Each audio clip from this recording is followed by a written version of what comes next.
You'll still be valuable, Donna, Eric said, flashing that empty sales guy grin he'd been weaponizing since our first pitch deck in 2016. Just more behind the scenes now. It was a Tuesday.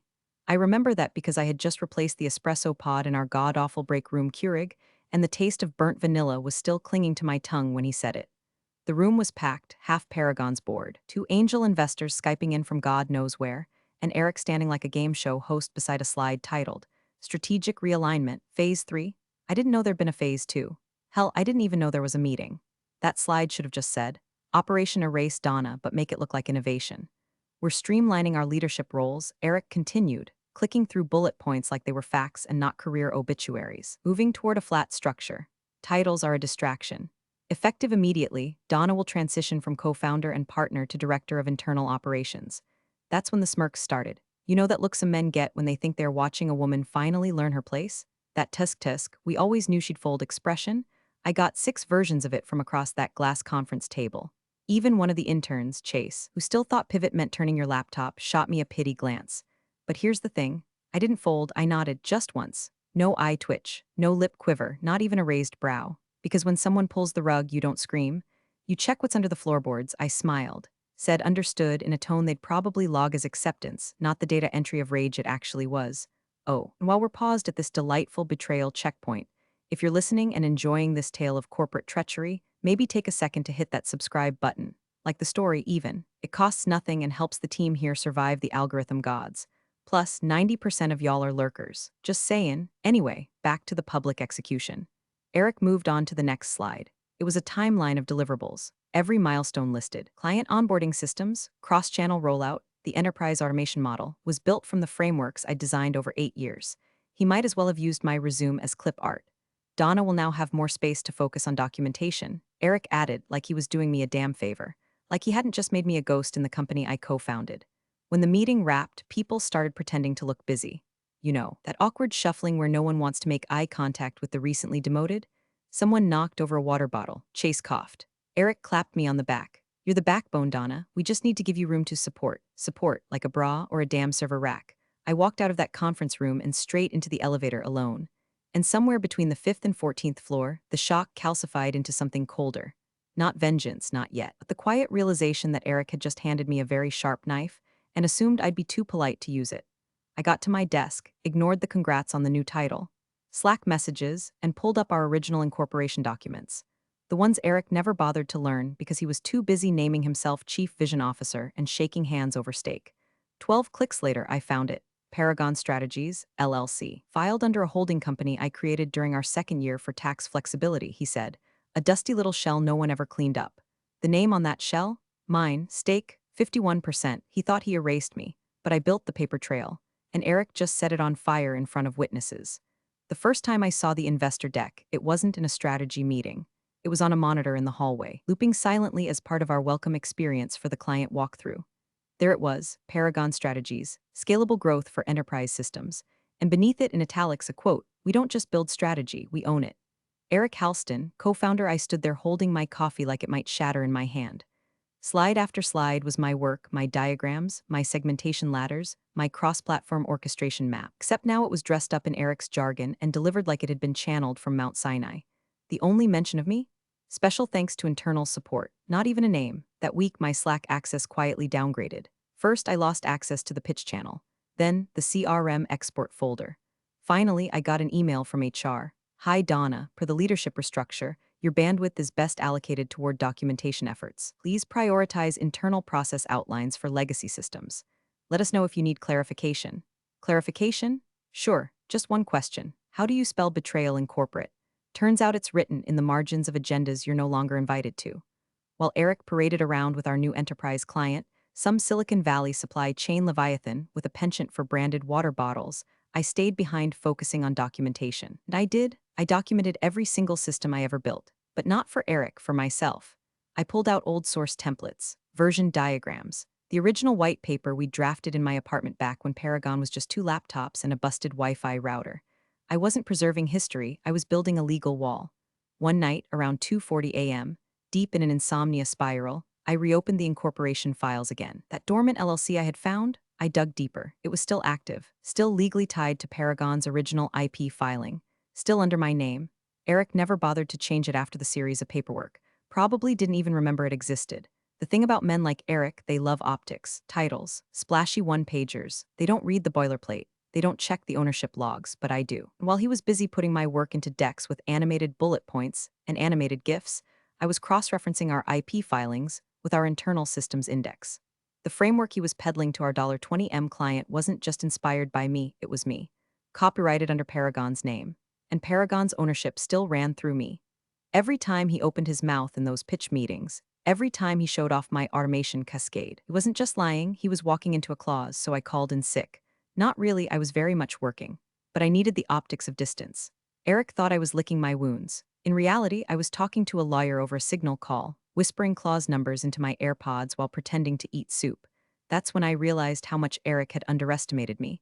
He thought I'd go quietly, fade into some operations corner, building workflows while he rebranded me out of existence. But I didn't fade, I refocused. I stopped thinking like a co-founder and started thinking like a plaintiff. There's a moment when you're buried in a 23-page equity agreement with bloodshot eyes and a half-eaten sleeve of saltines on your keyboard where something clicks. For me, it happened around page 17. Section 4.3b, to be exact. A clause about transfer restrictions that, on its face, looked like standard boilerplate. But buried beneath the legal oatmeal was this quiet line. In the absence of formalized cap table amendments filed with the Secretary of State and acknowledged by all equity stakeholders, initial ownership allocations remain binding unless explicitly voided in writing. That's when I sat up. You see, Eric was always too obsessed with moving fast to actually finish things. He'd sprint through the hard stuff and declare it solved because he said it was solved. But cap tables don't care about charisma, and ours had never been updated. Not officially. The LLC I'd formed in year 2, originally meant as a protective shell during our bootstrapped contracting phase, was still listed as holding 51% of Paragon's strategies. We'd always meant to dissolve it after we incorporated formally. But we never filed the termination. Eric never signed the amendment, because why would he? I was just operations, remember? Turns out his ego wasn't just toxic, it was sloppy. That same week, while Eric was giving a talk at some tech incubator about founder mindset, I was on Zoom with a woman named Kyra, a business attorney who used to sit on the board of one of our early clients. We hadn't spoken in years. I told her everything calmly, clinically. She didn't blink, just said, "How well do you trust your documentation?" I smiled and replied, "Better than I trust people." We started drafting a timeline. Ownership filings, IP contributions, Slack threads showing authorship of the automation model, old pitch decks with my initials in the footer. Then I reached out to Nadine, a former client from our first big win who now ran enterprise rollout at a Fortune 500. I didn't say anything incriminating, just said I was considering a transition and wanted her advice on independent contracting. She gave me 3 leads and offered to write a testimonial. Next, I pinged Devin, our ex-marketing lead who'd left when Eric tried to consolidate her department by replacing her with an AI plugin and a junior copywriter named Zane. Devin still had the old branding assets I designed, complete with metadata pointing back to my laptop. Piece by piece, I wasn't just building a case, I was building a shadow firm. I registered a new LLC, not under Paragon's name, not even under my own directly, something quiet, clean. A consulting firm that mirrored Paragon's offerings just without Eric, the hot air, or the fraud. Within 10 days I had legal counsel, IP documentation, former clients willing to talk, my own infrastructure, and Eric, he was still basking in his one-man show, telling investors that Donna was taking time to recalibrate. Damn right I was. I was recalibrating him right off the ownership map. I wasn't emotional anymore. That phase passed with the HR email and the hallway monitor. What I felt now was colder, sharper, like clicking a seatbelt before a planned collision. Eric thought the game was over, but I had just read the rulebook, and I was holding the pen. We met at a coffee shop 2 blocks from their corporate office, kind of place with exposed brick, $6 drip coffee, and enough succulents to qualify as a therapy garden. I chose it on purpose, public, professional, and unassuming. Her name was Maya, corporate counsel for our $20 million whale. Smart eyes, polished blazer. Probably could recite indemnity clauses in her sleep. She was already seated when I arrived, reviewing something on her iPad. I approached with a smile and 2 almond croissants, one for her. One for optics, I'm not above bribing a lawyer with carbs. Maya, I said, placing the second croissant on the table like a peace offering. Thanks for making time. I know your calendar's probably triple booked. She smiled, not triple, just stacked, but I was curious. That was the hook, curiosity, not confrontation. We talked shop at first, industry shifts, vendor nightmares. She asked a few polite questions about Paragon's history. I gave her the sanitized version. Then slowly, I guided the conversation toward our current rollout. Just between us, I said, stirring a sugar packet into my untouched coffee. I noticed the IP documentation in your project brief still lists Eric as sole architect, which surprised me. She didn't flinch, just tapped her iPad and said that's what was submitted in the latest round. Is that inaccurate? I pulled a manila envelope from my bag. Slim, clean, thing dramatic. Inside, a memo, 2 pages, single-spaced, footnotes with timestamps and authorship logs. I wouldn't call it inaccurate, I said, sliding it across. Just incomplete. She opened it, scanned the first paragraph, then flipped directly to the footnotes. I watched her eyes pause at the line, original automation model authored by D. Ellis, December 2017. Confirmed via Git history and metadata. Not looking to start anything, I added lightly. Just wanted you to have the full picture before contracts get finalized. Given your company's sensitivity to IP ownership and all. She read for another minute, then closed the folder, placed it gently on the table and said, that's interesting, not angry, not alarmed, just interested, perfect. Maya wasn't the kind to tip her hand, which was fine. I wasn't there to win her over. I was there to plant her over. We finished the meeting like nothing had happened. She asked for digital copy. I emailed it that afternoon. What she didn't know was that every word in that memo was pre-cleared by my lawyer. Every sentence cross-referenced. No accusations, just facts. Gentle, surgical pressure. Enough to raise a red flag without setting off sirens. And as I walked away, coffee untouched, kwasa still in my hand, I passed a poster for Paragon's upcoming investor webinar. Scaling the Future, it read, with Eric's smirking face front and center. I didn't feel rage or panic or even hope, just quiet certainty, because the thing about landmines, you don't yell before you plant them, you just smile, walk away, and wait. It was called Marketing Deck 6.2 Final, real one this time, classic Eric. I found it in the shared drive under a folder labeled VIP Client Decks. The caps weren't ironic, neither was the audacity. I opened it and scrolled, and what I'd find, but still, something in me clenched when I saw it laid out like that. Slide 2, the Paragon methodology. Slide 3, Adaptive Integration Framework. Slide 6, Donna's 4 quadrants of scalable growth, except, of course, it didn't say Donna's. He'd renamed it the Halston Matrix. That one actually made me laugh, out loud, alone in my apartment at 11:43 p.m. while eating microwaved lentils. The Halston Matrix. Jesus Christ. Every framework, every phrase, every diagram down to the rounded corners was mine. My work. Lifted whole from the internal documents I'd written over the last 8 years, now red-idled, repackaged, and wrapped in corporate sleaze. But here's the thing, I didn't freak out. I didn't throw my laptop. Instead, I opened a blank deck. I called it Comparative IP Analysis V1.0. It started with 2 simple side-by-side slides, one with Eric's Halston Matrix and the other with my original framework pulled from a 2019 onboarding guide. Then I layered in metadata. Document creation timestamps, author IDs, Git history, Slack messages, version control diffs. By the time I was done, it was 62 slides of timestamp receipts, and every single one bore my digital fingerprint. I didn't send it. God, no, that would have been noise. Instead, I logged into a private legal vault. One Kyra had set up for me, encrypted, time-sealed, immutable. I uploaded the entire deck with a note. In the event of contract dispute, refer to IP ledger hash DKE 442B. Then I shut my laptop and sat still in the silence. Not smug, not proud. Just ready. I knew what was coming. The client was circling final approval.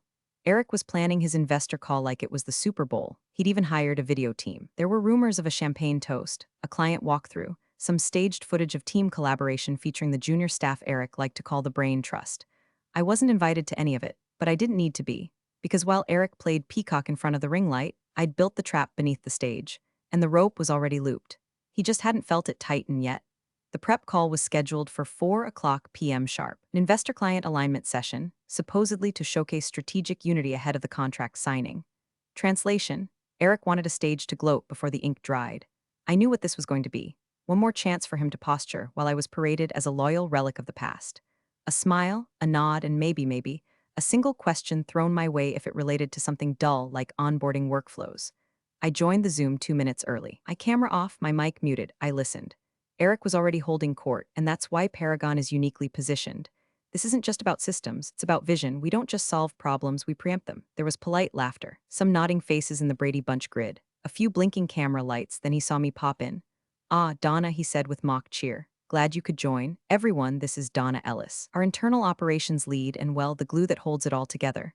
Literally, she documents everything. I unmuted. Hi, everyone. My voice didn't shake. The call went on. Eric clicked through my slides, and sold my frameworks like they were his birthright. He even threw in some of my metaphors, chopped and bastardized beyond recognition. At one point, he described our automation pipeline as kind of like a Netflix recommendation engine for logistics. I made a note. That line might be useful later in court, and then it happened.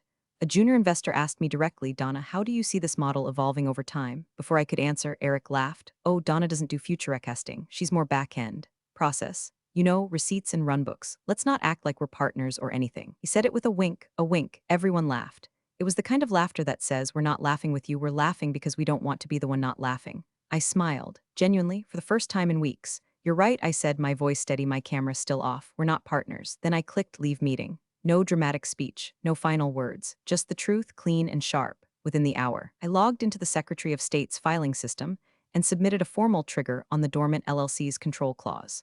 The one Eric never amended. The one that, due to his negligence and my long memory, still gave me majority voting rights over Paragon's IP. I attached the clause documentation, referenced the timestamped ownership logs, and included the advisory opinion Kyra had quietly secured from an outside counsel 3 weeks prior. Then I sent a brief, professional email to Maya, the client's lawyer. Per our prior discussion, please see attached update regarding ownership clarification relevant to deliverables under review. Feel free to loop in your internal counsel. Happy to provide further details as needed. I hit send. Then I closed my laptop, poured a glass of wine, and turned on some Billie Holiday. Eric thought he'd buried me under a new title. He didn't realize I'd buried a clause under his entire empire, and it had just come due. Eric was dressed for war, at least his version of it. Blue blazer, unbuttoned collar, ring light set to visionary glow. His hair was shellacked back with the kind of product that promises confidence and delivers hubris. It was 10:57 a.m. on Friday. The investor victory call, as he'd named it in the calendar invite, was set to begin at 11 sharp. I wasn't invited, of course, but that didn't matter. I knew the schedule. The client team was dialing in from San Francisco. The investors were logging in from New York, Chicago, Singapore. Eric had even commissioned a branded background, Paragon's logo floating over an animated cityscape. It looped behind him like a green screen made of arrogance. This wasn't just a contract signing. This was his coronation. He opened the call with a welcome speech, hands gesturing like a man unveiling a statue of himself. Today marks not just a milestone, but a moment. A legacy moment, he said. Behind him, someone popped a bottle of champagne too early. A junior staffer off-camera whispered, wait for the signature. Laughter. Applause. Eric laughed too, but his eyes stayed glued to the screen. He knew what was coming. The moment where he'd sign his name on the dotted line and cement himself as the architect of a $20 million rollout. The client's GC, Maya, appeared on screen, her face unreadable, voice clipped. We'll move to signatures shortly. Just awaiting one final internal confirmation. Eric nodded, smug, of course, take your time. Great things are worth waiting for. What he didn't know was that 3 blocks away, Maya's phone was ringing. And I was on the other end. Donna Ellis, I said when she answered. No small talk, no quasas this time. You should check the vault link I sent last night, refresh your inbox. Time-sealed cap table update filed and time-stamped. The clause is active. There was a pause. I could hear her clicking. Then the silence turned dense, like the moment before lightning hits. Are you triggering majority control, she asked. It's already triggered, I replied. The clause went active at midnight. And for legal purposes, I've assumed management of the deliverables under a new entity. Jesus, it wasn't fear, it was awe. You'll find comparative IP in the folder as well, I added. Documented, attributed, signed. Everything he's about to present, he doesn't own the rights to execute. Maya said nothing for a moment. Then, understood, we hung up. Meanwhile, back in Zoomland, Eric was mid-monologue. We've always believed in client centricity, he was saying. That's why this partnership will redefine strategic deployment for Meyer unmuted. Eric, she said calmly. Before you proceed, there's been a material development. His smile faltered just for a beat. I've just received clarification regarding the ownership of the methodologies and IP referenced in this contract, she continued. We'll need to pause for legal review before any signatures proceed. The air changed. No one laughed. Eric blinked. I'm sorry, what clarification? Maya didn't answer him directly. She just said, my client just spoke to your ex-partner. And that's when the detonation began. The screen went quiet. Investor faces froze, not from lag, but from shock. Someone whispered, is this a joke? Another voice said, what partner? Eric tried to speak, but all that came out was static. His voice cracked like an adolescent boy's, and behind the silence, the clock ticked. He never saw it coming, but I did because I'd timed it down to the second. The pen was in Eric's hand. Blue ink. The fancy kind he liked to pull out for legacy contracts, as if the right pen could make him a founder again instead of a fraud in a blazer. The contract sat before him on the table, 2 inches thick, corners crisp, bearing the client's logo in embossed silver. He glanced at the screen, mugged a little for the camera, eyes squinting like he was born to be on CNBC, and said, all right, let's make history. And then Maya, composed, unreadable, lethal, held up one hand. Before you sign, she said, voice level, my client just spoke to your ex-partner. The room went still, like a shotgun had gone off underwater. Eric froze mid-laugh. Sorry, what? Maya didn't blink. She reached into her briefcase and pulled out a packet, thick, tabbed. The top page had a timestamp.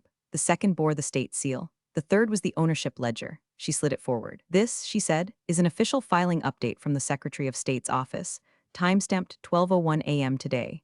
It confirms a reactivation and trigger of Clause 6.4 under your original LLC operating agreement. Eric stared like he was trying to read hieroglyphics with a concussion. Clause 6.4 Maya continued, specifies that any agreement involving licensed use of Paragon's proprietary systems or deliverables must receive authorization from the majority stakeholder of record. That stakeholder, she tapped the packet, is Miss Donna Ellis. He blinked. Twice. That clause was dormant. That entity was rolled into the new structure it was never closed, Maya said. Your filings never dissolved the original operating entity, nor did they amend the majority signature requirement. Which means, legally, you do not have the authority to enter into this contract on behalf of Paragon's deliverables. He tried to laugh it off. This is absurd. We've been operating under the new cap table since the Series A. No updated cap table was submitted to the state, she said flatly. No dissolution documents, no formal amendment, and no majority signature from Miss Ellis. An investor on the call, one of the New York guys with a pinstripe shirt and the cold, dead eyes of someone who's tanked better startups than Eric could dream of, leaned forward and said, "Is this exposure going to be public?" Maya nodded once. "It already is." Eric's face drained. You could practically see the espresso leave his bloodstream.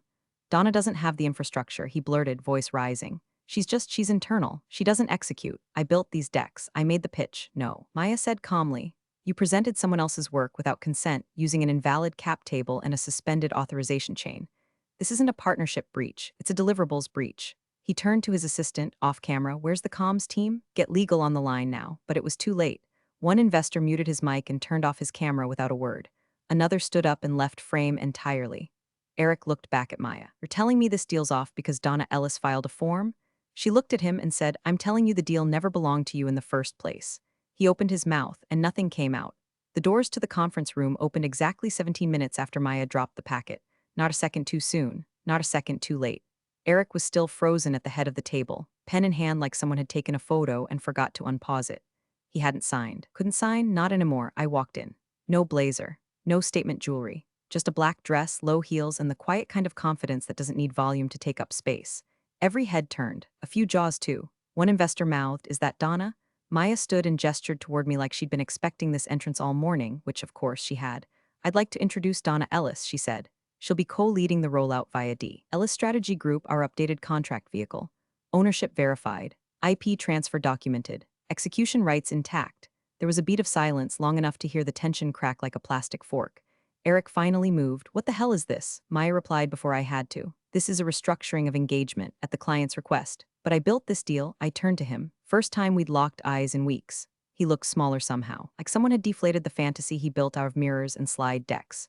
"You built it on my blueprints," I said, calm, no bite, just truth. One of the investors, Singapore, I think, spoke for the first time. "Will this affect timeline or deliverables?" Maya shook her head. "Everything is intact. The leadership shift secures compliance and strengthens execution continuity." They nodded, just like that. No objections, no hesitation. Not one person stood to defend him. They weren't partners with Eric. They were partners with the result. "Donna," Maya said, "the floor is yours." I stepped forward and opened a fresh copy of the contract. Not Paragon's version, not Eric's, mine. Branded with the logo of the new LLC. Filed 3 weeks ago. Fully owned, fully operational, fully mine. As I placed it on the table, Eric tried one last time. "This is a mistake. You don't have the resources. You don't have the bandwidth to handle this." I didn't look at him when I replied. I looked at Maya. "We'll begin with the staggered integration model. Client retains internal discretion on back-end phases, and our deliverables will map to the revised implementation timeline, effective immediately. Professional, precise, lethal." Eric stood there, stunned, still holding the pen like it might change the reality around him if he just pressed harder. I walked past him. Not fast, not slow, just steady. And as I passed, I leaned in. Close enough that only he could hear. "You were right," I whispered. "We weren't partners." Then I left him there, pen in midair, legacy in shambles, ego bleeding out in real time. The cameras didn't follow me. No applause, no music swell. Just the quiet echo of a door closing. And behind it, a man who finally realized silence was never surrender. It was strategy. You're the real MVPs of the office jungle. Thanks for watching. Smash that subscribe button, or the coffee pot might just forget your next brew.